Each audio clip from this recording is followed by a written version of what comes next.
Bonjour, dans cette vidéo, nous allons voir comment utiliser une calculatrice de Mark Numworks pour calculer des probabilités avec une variable aléatoire distribuée selon une loi binomiale.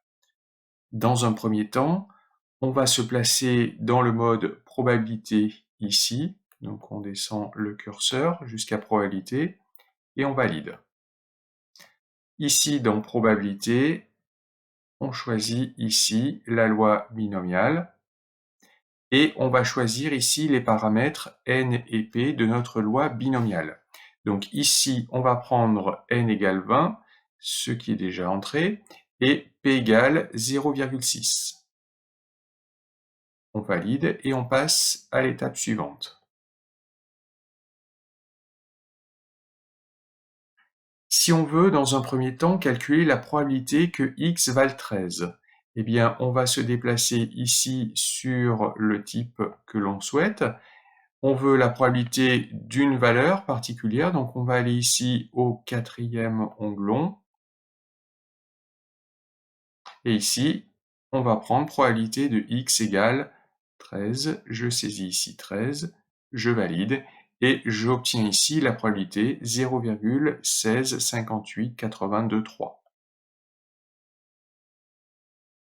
Si je veux la probabilité que x vale 8, eh bien, j'efface 13, je le remplace par 8, et je valide. Et j'obtiens ici la probabilité.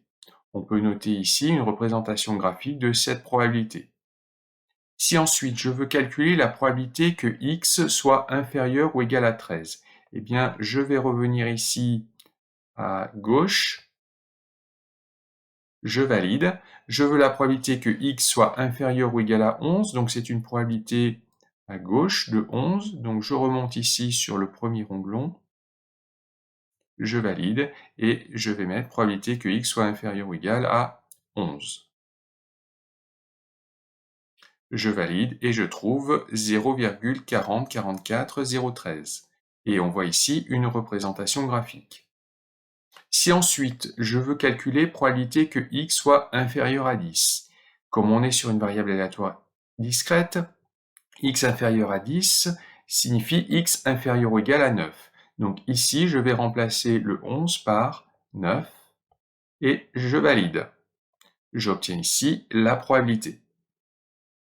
Maintenant, si je veux calculer la probabilité que x soit supérieur ou égal à 13, eh bien je reviens ici tout à gauche, je valide et je vais choisir ici le troisième onglet.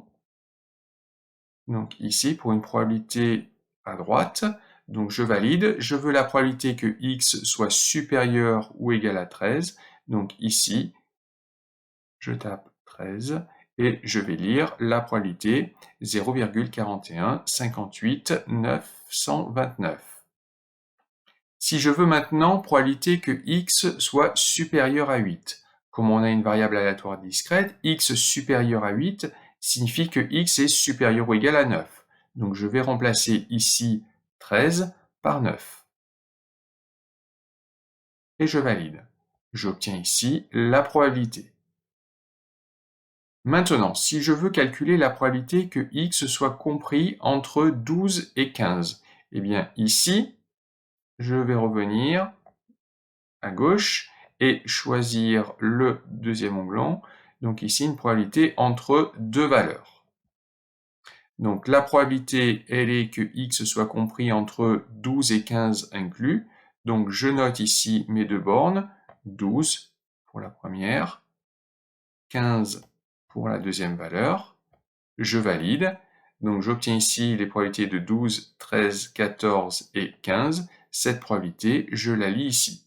C'est 0,544646.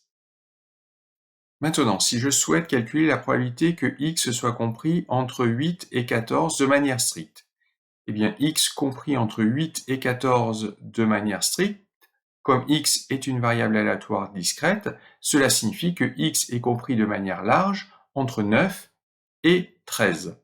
Donc ici, je vais indiquer la première borne 9, ensuite la deuxième borne 13, J'obtiens ici la probabilité que x soit compris de manière large entre 9 et 13, qui est égale à 0,693463. Cette probabilité, c'est la probabilité que x soit compris de manière stricte entre 8 et 14.